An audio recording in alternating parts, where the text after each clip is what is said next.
विभिन्न परीक्षाओं में पूछे गए प्रश्न। आवर्त सारणी में तत्वों को रखा गया है।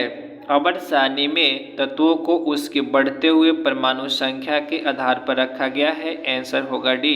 आधुनिक आवर्त सारणी में तत्वों को उसके बढ़ते हुए परमाणु संख्या के आधार पर रखा गया है। इसे मोसले का आधुनिक आवर्त सारणी भी कहते हैं। आवर्त सारणी में अधातुओं का स्थान है। आवर्त सारणी में अधातुओं को दाहिनी ओर रखा गया है, दाईं तरफ दाहिनी ओर, जबकि धातुओं को बाईं ओर रखा गया है। आंसर इसका होगा ए। निम्नलिखित में से कौन सा एक संक्रमण तत्व है? संक्रमण मतलब अधिक क्रियाशील। हीलियम है, सोडियम है, फ्लोरीन है, तांबा है। संक्रमण तत्व यानी इसे यहाँ होगा सी। तांबा जो है संक्रमण तत्व होगा। वे तत्व जो इलेक्ट्रॉन को ग्रहण करते हैं और ऋणात्मक आयन डैश होते हैं यानी अधातु। वे तत्व जो इलेक्ट्रॉन को ग्रहण करते हैं वो क्या होगा? अधातुओं का गुण होता है इलेक्ट्रॉन ग्रहण करने की, तो क्या होगा? अधातु यानी नॉन मेटल।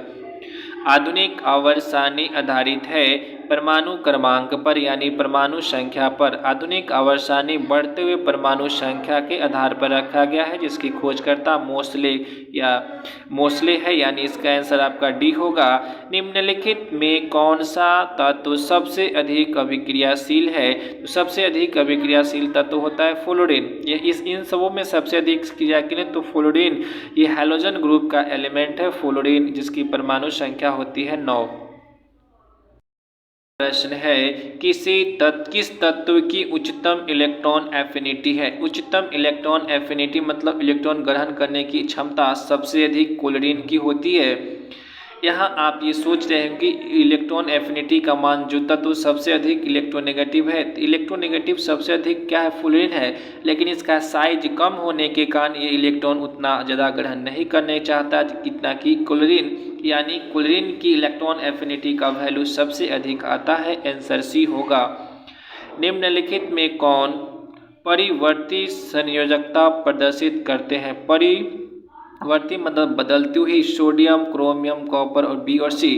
तो क्रोमियम और कॉपर 24 जिसकी परमाणु संख्या होती है और जिसका 29 होता है, ये दोनों के दोनों इसकी वैलेंसी बदलती परिवर्तित होती है, यानी बी और सी इसका सही आंसर होगा यानी डी। निम्नलिखित में कौन सा सक्रियता के घटते क्रम को निरूपित करता है? यानी सक्रिय क्रियाशीलता को घटते क्रम में, तो इसमें सबसे अधिक क्रियाशील क्लोरीन, ब्रोमीन, आयोडीन और फास्फोरस, इसका आंसर होगा ए।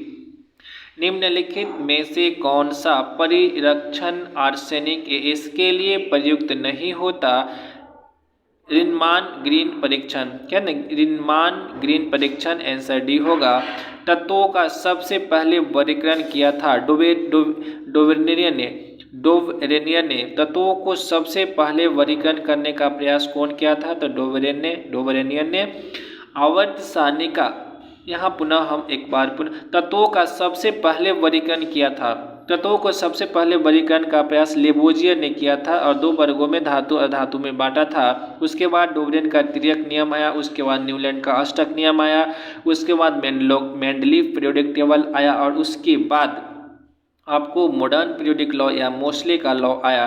तो यहाँ तत्वों का सबसे पहले वर्गीकरण इसमें देखिए मेंडलीव नहीं है, न्यूलैंड नहीं है, न्यूलैंड है, उसके बाद लेदर मेवर है, तो डोवेरेनियन ने। इसका अगर लेबोजियर का स्थान होता तो लेबोजियर आंसर देते, लेकिन लेबोजियर नहीं है तो डोवेरेन का तिर्यक नियम आपका आंसर होगा डी। आवर्त सारणी का दीर्घ रूप निम्नलिखित के फलन के रूप में तत्व गुणधर्म पर आधारित होता है। आवर्त सारणी का दीर्घ रूप जो है किस पे है? तो परमाणु संख्या पे, एटॉमिक नंबर पर आधारित है। आंसर होगा डी। अगला प्रश्न होगा निम्नलिखित में से कौन सा तत्व संक्रमण तत्वों की कोटि में शामिल किया जा सकता है? कॉपर। संक्रमण तत्वों की कोटि में शामिल किया जाने वाला तत्व कॉपर, यहाँ आंसर सी होगा। निम्नलिखित में से कौन अल्कली धातुओं के परिवार का सदस्य नहीं है? अल्कली मतलब ग्रुप 1 के धातुओं को अल्कली यानी क्षारीय धातु कहते हैं। तो पोटेशियम, लिथियम और सोडियम है, जबकि रेडियम नहीं है। आंसर बी होगा। निम्नलिखित में किसकी विद्युत ऋणात्मकता सबसे अधिक है? विद्युत ऋणात्मक सबसे अधिक विद्युत ऋणात्मक तत्व फ्लोरीन की है। फ्लोरीन क्या है, सबसे अधिक विद्युत ऋणात्मक तत्व है। ये साइंस क्यूज आपकी आने वाले एग्जाम के लिए काफ़ी हेल्पफुल होगा। लाइक कर दे, के साथ शेयर कर दे। धन्यवाद।